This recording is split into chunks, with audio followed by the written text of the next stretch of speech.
amigos, meus irmãos, que a paz do Mestre Jesus se faça presente em nossas vidas, para que possamos caminhar com mais tranquilidade, com mais harmonia e confiança na vida.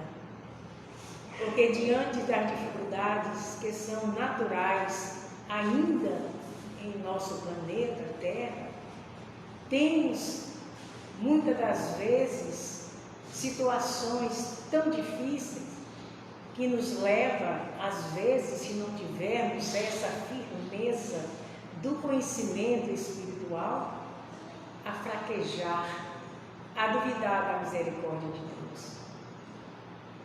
E cada dia que passa, as dificuldades se prolongam, vai prolongando e vai mantendo em nós a esperança de que bons momentos virão em nossas vidas. Nós precisamos do Espiritismo, mas o Espiritismo, ele não precisa de nós.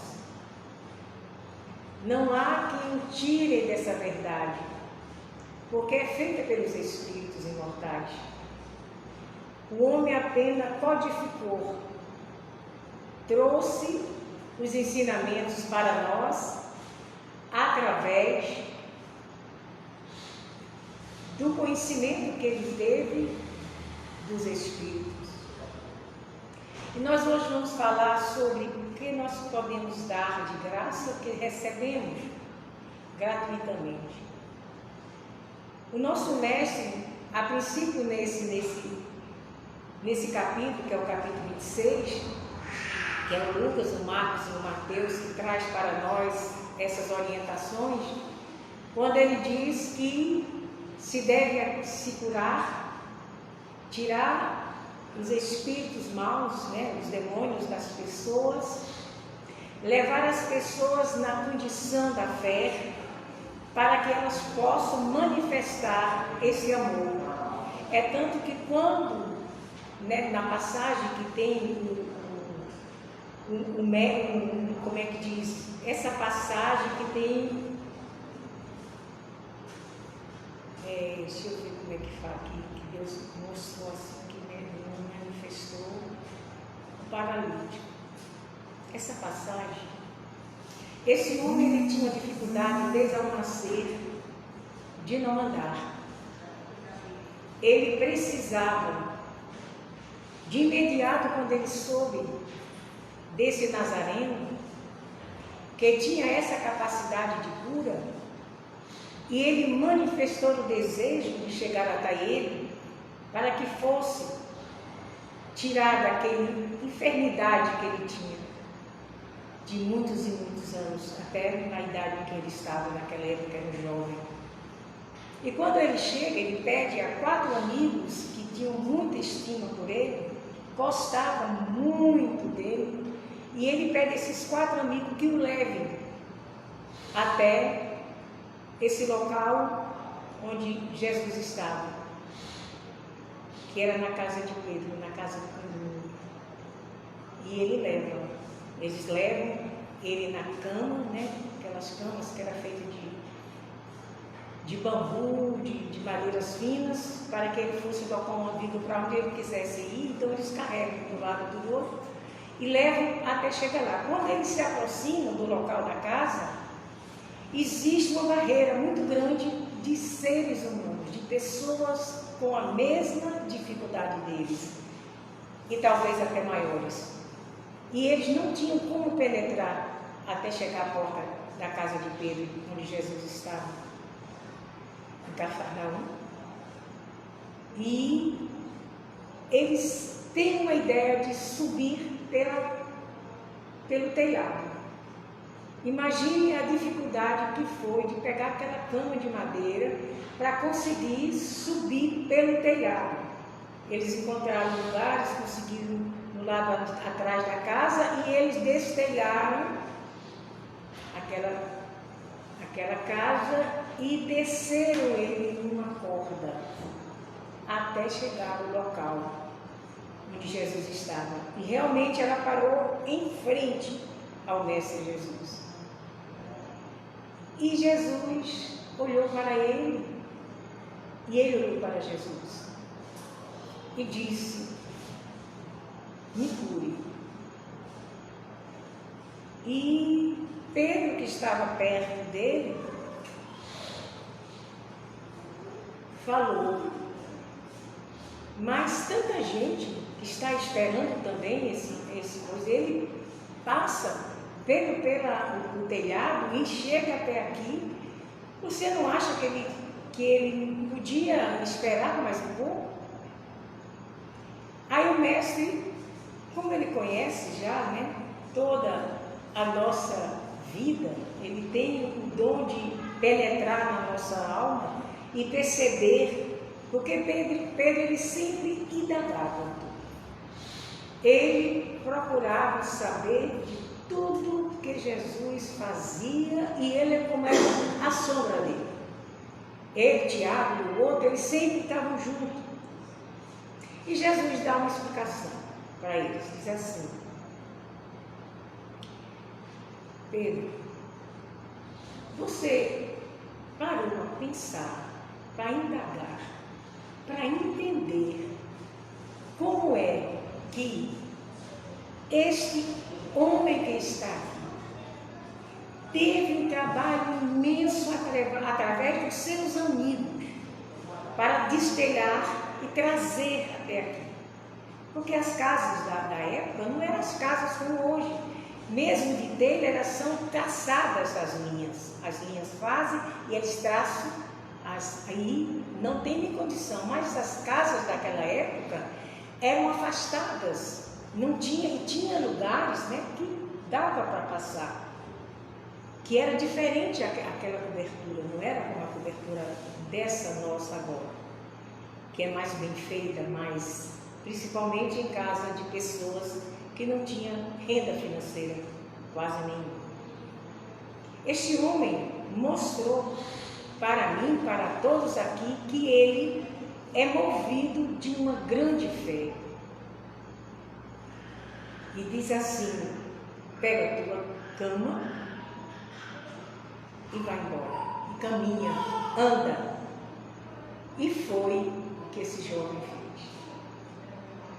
Até quando nós não sabemos, porque muita gente naquela época foi curada da lepra, que era uma doença que não tinha cura nenhuma, era uma doença desconhecida da medicina daquela época, do conhecimento científico daquele povo, daqueles cientistas, que buscavam a cura através das ervas, através de cortes, através de colocar os animaizinhos, aquelas coisinhas para sugar o sangue, para melhorar a situação de todos eles. E foi muitas coisas que ele fez.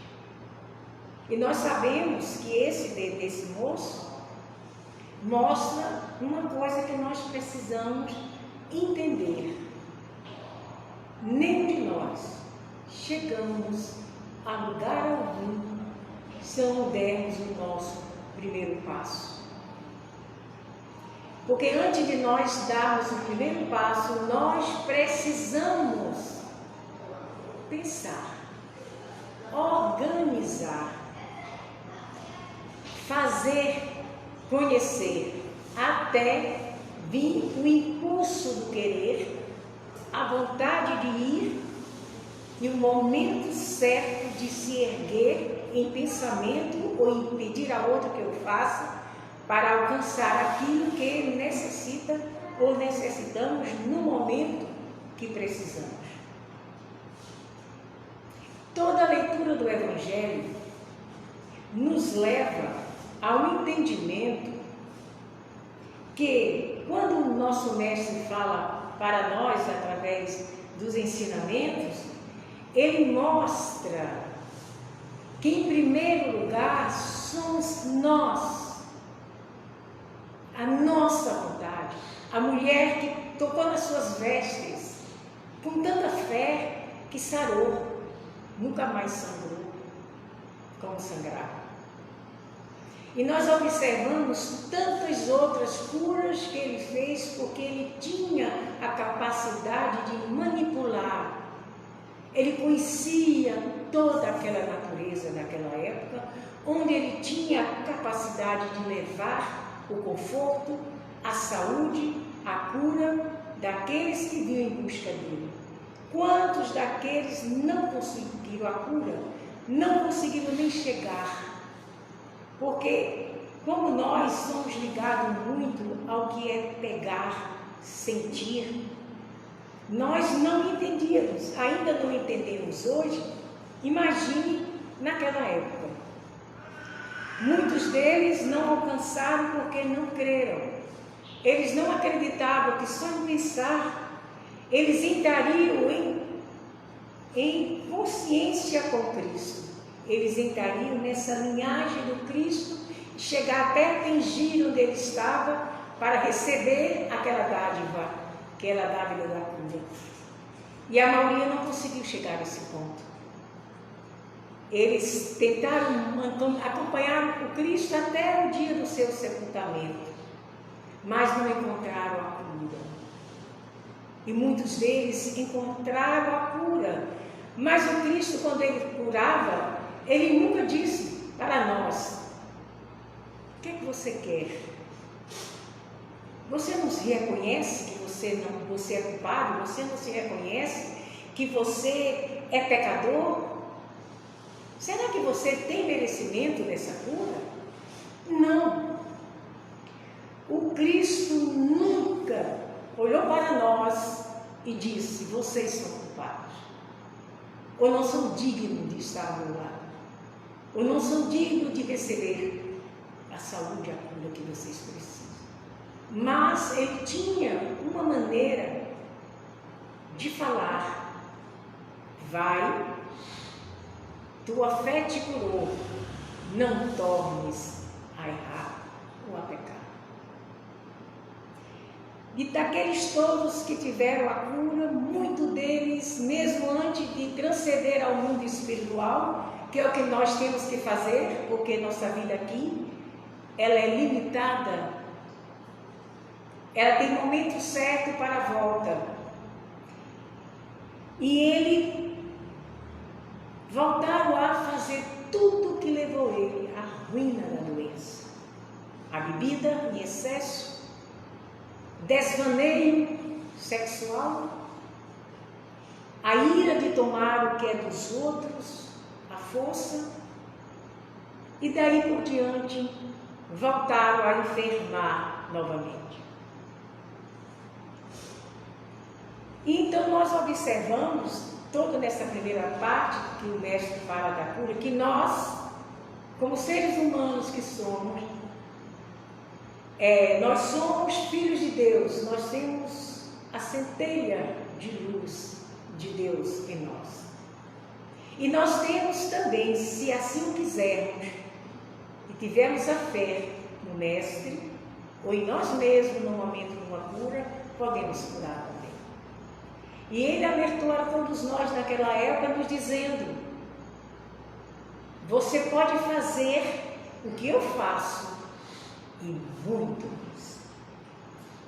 Então ele deixou para nós esse conhecimento da capacidade do homem a se transformar para o bem. E para isso nós precisamos de adquirir sentimentos. Porque paixão nós temos, nós nos apaixonamos. O sentimento nos leva à nobreza de observar o outro, de ver que o outro necessita de alguma coisa. Em nosso sentimento humano ou sentimento cristão, nos leva na capacidade de ver a dor do outro. Dentro da doutrina espírita é nos falado: nunca nos proíbe nada, nunca nos alerta no ponto de vista da vida cotidiana aqui na Terra. Porque nós temos milênios de vivência na Terra. nós sabemos que não estamos aqui pela primeira vez.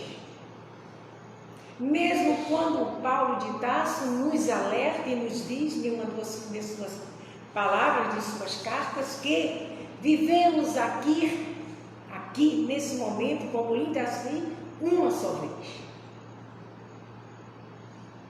Cada um interpreta como achar o seu entendimento. E é por isso que existem milhões de religiões que nos ajudam a seguir esse caminho que todos nós buscamos, que é ver o Mestre Jesus novamente de frente. Porque quando tivermos a capacidade de estar com Ele, nós o negamos. Então nós temos que compreender, mediante a reencarnação, quantas vezes estivemos em lugares que hoje desconhecemos. Pelo que Deus nos coloca esse sentimento e essa força de não se lembrar das vidas anteriores, que seria para nós um tormento grande se fôssemos bons demais, alcançando já um grau de evolução que nos levava a não cometer nenhum desatino dentro desse momento no corpo físico, de não erro que pudesse levar o outro a sofrer, mesmo com toda a capacidade de entendimento que teríamos. Nós, como somos ainda muito levianos, nós somos muito egoístas ainda. Nós temos uma capacidade muito grande de conquistar e depois deixar para trás aquilo que conquistamos. O Espiritismo nos mostra que a cada passo ao caminho de nossas vidas, a cada momento de uma falha moral que temos grandes falhas morais. Existem algumas, em pequenas escalas, que já conseguimos não fazer mais. Mas isso não nos dá o direito de julgar o outro, porque assim ainda se encontra descendo essa ladeira que nos leva a essa estrada grande e larga dos sentimentos, das sensações, do prazer corporal. Porque se assim não fosse, se não tivéssemos prazer também, ao encontro de um com o outro, não existiria a humanidade. Então as pessoas pensam que sexo é horroroso, é isso. Não, sexo é vida, é luz, é criação, é entendimento, é bondade, é criação de cada um. Mas como nós vamos nos comportar com essa arma tão forte que nós temos, que é a sexualidade?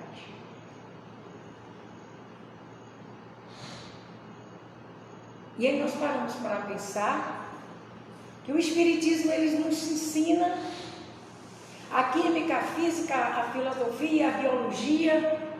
Se você adentrar no mundo espiritual ou no mundo da ciência espírita, você vai observar que nós somos raízes terra dessa terra que pisamos. E que dentro de nossas veias correm todas as químicas que existem, todo organismo que existe na terra, na areia, na lama, está dentro de nós mesmos. E o Mestre nos afirma: do pó vieste e do pó ficarás, ou estarás, ou viverás. Porque nosso corpo físico, em qualquer setor que você leve ele, hoje já tem a cremação, e em muitos lugares da Índia, eles queimavam nas barcas e colocavam as lenhas e colocavam o corpo daquelas pessoas que desencarnavam, e no Rio Santo, onde eles consagravam aquele rio, eles deixavam que o corpo fosse cremado ou queimado.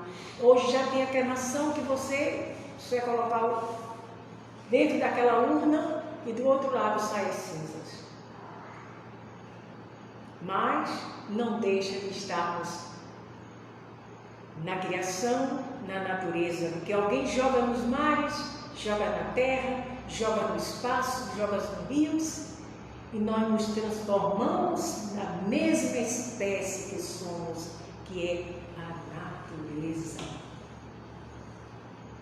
Nós somos seres da natureza.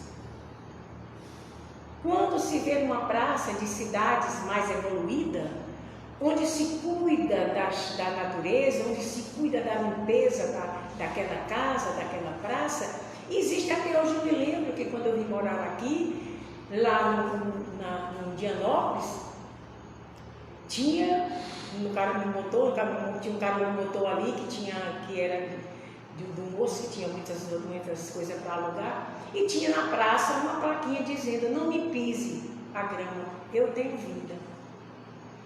Mesmo assim nós pisávamos nessa vida. E é por isso que existe essa confusão tão grande em nós. É por isso, para nós tomarmos uma decisão de alguma coisa que precisamos tomar, não temos a capacidade de fazer certo. Cruzamos os caminhos de forma errada e trazemos para as pessoas que talvez amamos, ou talvez nos apaixonamos, ou talvez a responsabilidade que nós trazemos para nós, em uma encruzilhada, onde nós não sabemos se seguimos à direita, à esquerda, à direita, à esquerda. Ficamos no ponto daquela encruzilhada, sem ter a capacidade de nem orar e dizer a Deus: Senhor, cuida de mim. Nos livros de André Luiz, ele nos narra claramente todas as frações que nós cometemos e todos os reparos que precisamos fazer. Quando nós estamos querendo seguir um outro caminho, e às vezes até os espíritos inferiores fazem isso conosco, será? Será que existe mesmo a reencarnação? Será que existe esse mundo maravilhoso de nós não morrermos de fato? Será que Jesus já existiu? Será que Deus existe? Quantas vezes e quantos momentos nos vimos em uma encruzilhada que não sabemos em qual caminho nós podemos chegar? Que lugar nós podemos atravessar para dizer? E Ele nos avisa: se tu deixaste a tua cruz, não corta ela que está grande. Não corta, que a gente tem tendência de cortar.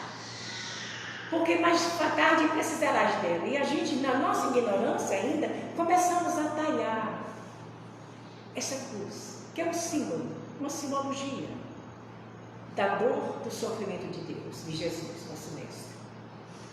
E em determinado momento nós temos que atravessar. E no caminho que nós estamos, já passamos vários lugares, vários momentos de muito perigo, de muito escorrego, de muito subir e descer. E quando chega em determinado momento que nós estamos na ponte, aquela ponte que já está ali parada, e nós colocamos, é a única que nós temos que estar nas nossas costas, é a cruz. E a gente coloca ela e não dá o tamanho para passarmos do lado, entre aspas, do paraíso. E o que acontece? Voltamos novamente com ela, até chegarmos perto e próximo de alguma verdade. A verdade que pode me prender nas amarras das ilusões, ou que pode me libertar para um passo maior na minha inteligência e no meu entendimento.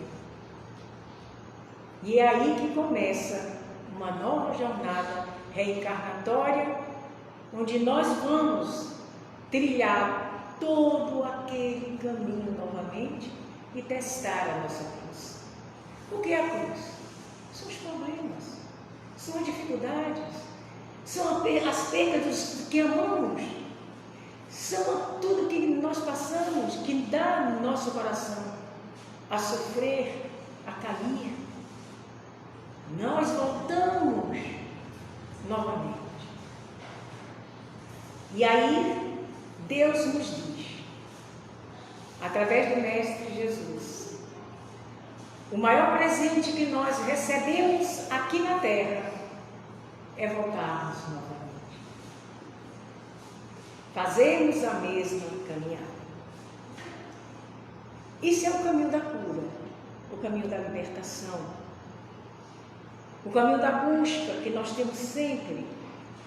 Eu observo alguns retratos que tem Jesus, feito pela mente humana, pela maneira dele ver, porque tudo que é bom a gente acha que é belo, belo.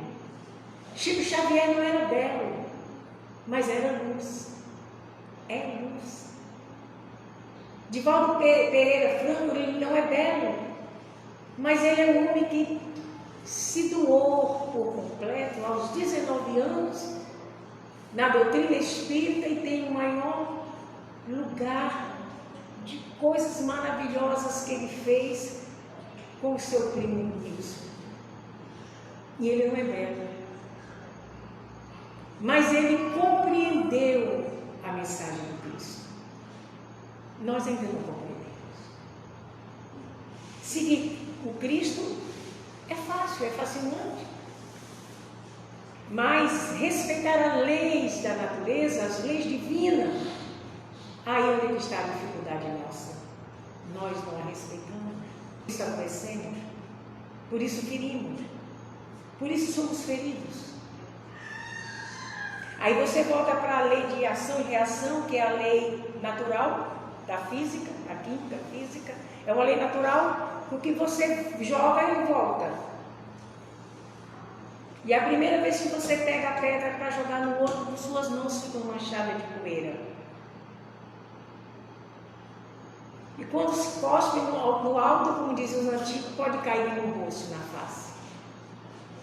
E aquilo que nós damos para o outro, pode ter certeza que recebemos. Pode ser agora, pode ser daqui mais um tempo, pode ser na nossa velhice total, quando nós completamos uma idade, os cabelos começam a embranquecer e você cobre ele com tinta, que o meu estava branco porque eu estava doente. Cobre ele com tinta e você vê que nós estamos escondendo algo que não se pode esconder, que é a consciência desperta no eu.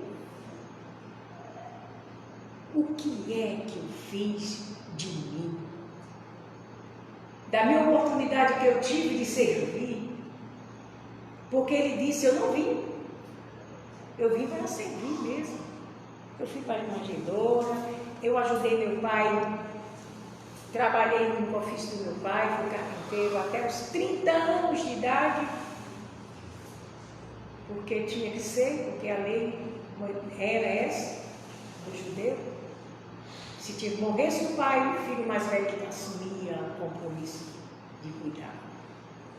E aos 30 anos, que era a fase de idade, porque ele deixou alguém no lugar, no mão, e saiu com a roupa e talvez um chinelo velho nos pés. Não levou nada do que fez, do que ganhou em espécie, deixou para os seus familiares e saiu a catar, procurar, achar os companheiros dele que faria essa jornada de 3 anos, que é o que nós sabemos da história, não sabemos mais do que isso, para que eles pudessem ajudar. E ele disse até muitas das vezes, eu quero que você não vá para os gentios, não vá para aqueles que já têm conhecimento, vá para aqueles que não conhecem nada. Se você chegar numa cidade, porque eram peregrinos, eles eram darinos, ele sonhava com algum mantimento que recebia na hora de viajar. Ele precisava de almas boas de sentimentos para nos alimentar. Precisava de almas boas para acolher, para não dormir no relento. E ele dizia: onde? Na cidade em que tu chegares, na casa em que tu bateres, e negai a ti o acolhimento, não diga nada, saia, limpe as suas sandálias da poeira e segue em frente. Porque aquilo que não tem que dar, nunca dará. Deus é tão generoso, porque se eu fosse Deus por um minuto, eu não prestava, eu precisava de um minuto, porque é para falar muita gente ali. Mas ele é diferente, então ele é generoso, Deus é muito generoso, não é? Ele sempre nos dá a oportunidade, ele vê além do que nós vivemos, mas se for nós que julgarmos, a gente chegava assim a Israel, Croácia, onde fosse, só ficava o que era bom, o que não era bom caía tudo. Isso somos nós. O poder que nós queríamos de dizer, eu tenho o poder de mudar, a nossa mudança não é essa mudança de Jesus, que ele espera e não se desespera. A gente já voltava na trilha da libertação, que é acabou. Quantas vezes a gente está assistindo uma reportagem e a gente diz: esse fosse eu já matava. Prendia e não soltava mais. E aí nós começamos a assistir, ler um pouquinho de Irmão X. E a gente vê tantas histórias que nós olhamos e nós pensamos: Senhor,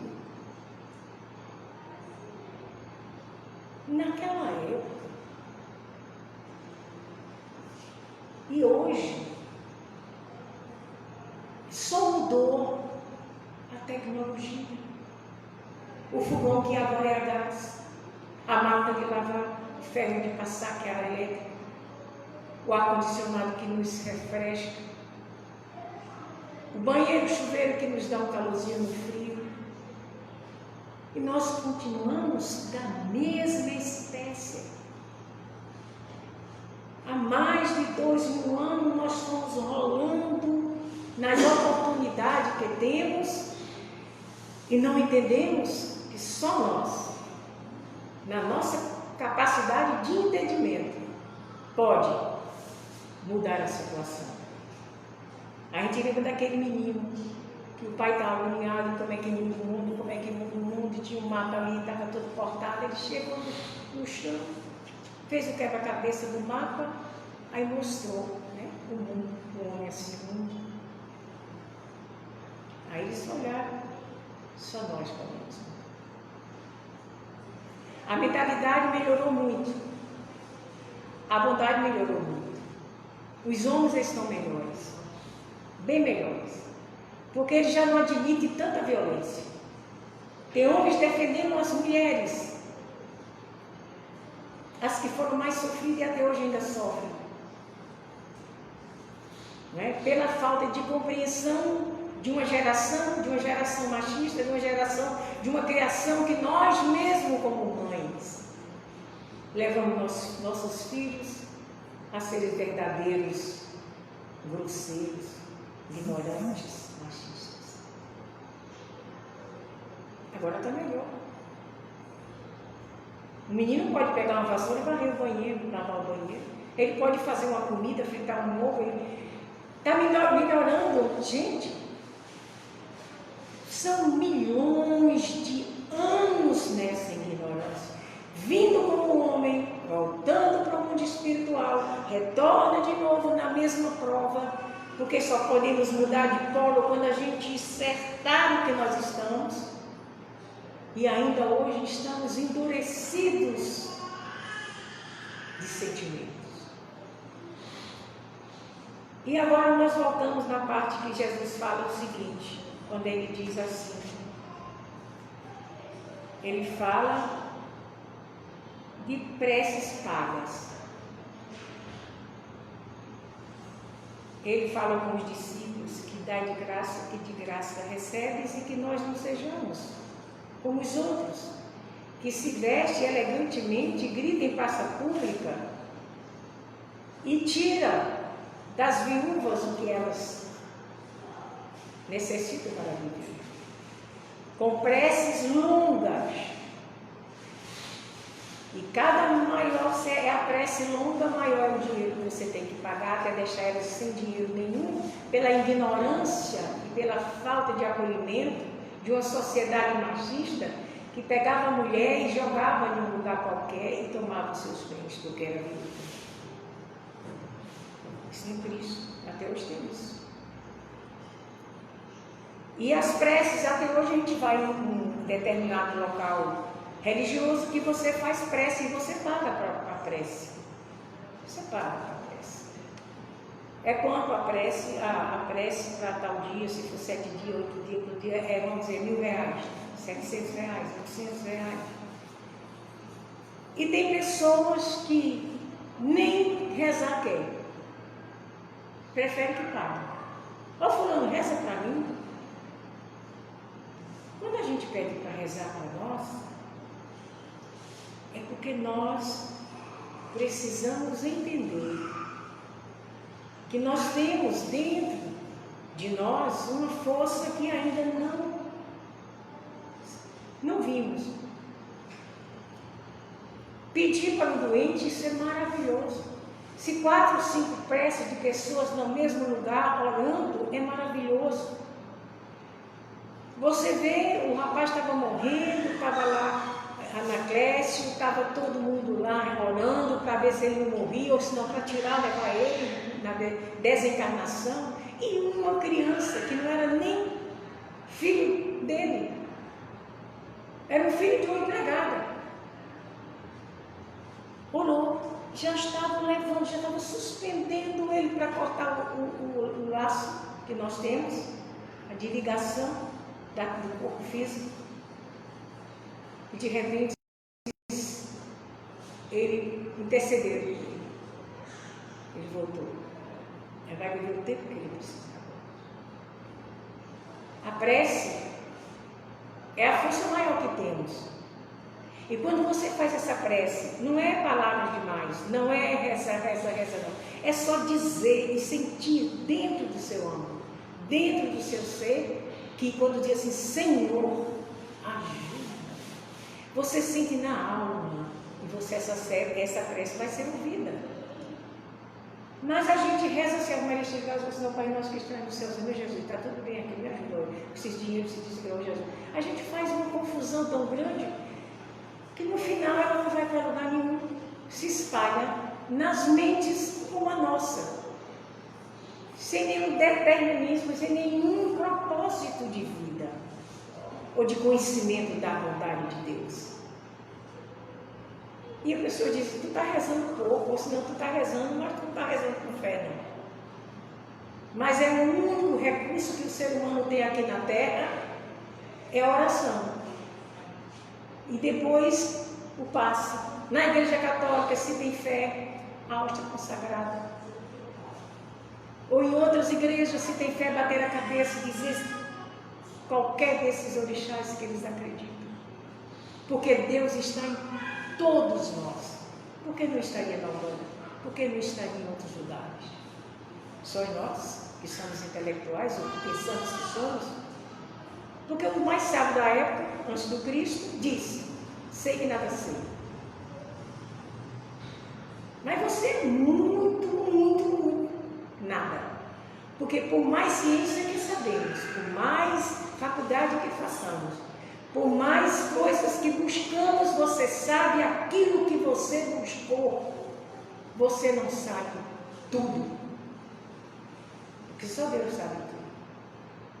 O próprio Cristo, na sua benevolência de luz, quantas vezes ele orou a ele, Pai, ajuda-me. Eu tenho a compreensão maior. Então, meus irmãos, nós temos que entender uma coisa. Não se pode vender aquilo que não é nosso, que é a cura para quem tem a cura através da espiritualidade. Porque tem pessoas que têm cura porque cura mesmo. Ele é um curador. Quantas vezes você bota a mão no dente que está sangrando, ele faz isso e o dente para de sangrar e a pessoa vai para a sua casa e nunca mais ele sangra. Isso tem direto nas pessoas mais rudes da compreensão das coisas.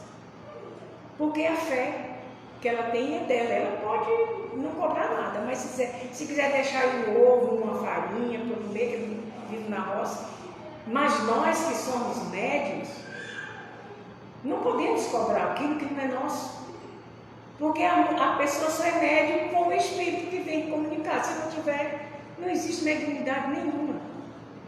Nós não podemos cobrar aquilo que Deus nos concedeu de graça. Aí você não pode. Você incorpora um espírito e você diz, diga aí, meu irmão, eu quero isso. Quanto é que é? Deixa 500 reais aí que eu resolvo a sua situação. Aí, com o passar do tempo, o que vai acontecer? Os espíritos benevolentes, espírito de luz, na capacidade que ele tem de ajudar, de amparar, de servir, eles se afastam daquele médium. E eles fazem o quê? Vêm os zombeteiros, os mentirosos, os levianos, aqueles que não tem nada a ver com nada a ver, ele enrola de um jeito que você pensa que ele é sábio, mas ele não é sábio, é terceiro sábio, ele só enrola. E depois ele fala, para terminar, dos templos onde ele chegou e saiu com um chicotezinho derrubando tudo para mostrar que na casa do Pai não é para se cobrar nada. Não é para se cobrar nada na casa do Pai. As religiões cobram porque elas têm que se manter. Eu digo assim, determinadas religiões. O nosso irmão pastor precisa do dízimo para poder ele ter o dinheiro dele, que é dado pelos fiéis. Mas se ele tem essa hierarquia, que eles têm essa hierarquia que eles inventaram, tudo bem, esse é o problema de cada um, tudo bem. Mas você orar e fazer prece por uma pessoa tem que dar o dinheiro para você orar, aí já ficou mais diferente, já ficou mais difícil. E quando vocês quiserem orar, como diz Jesus, entra no seu quarto e ora a sós.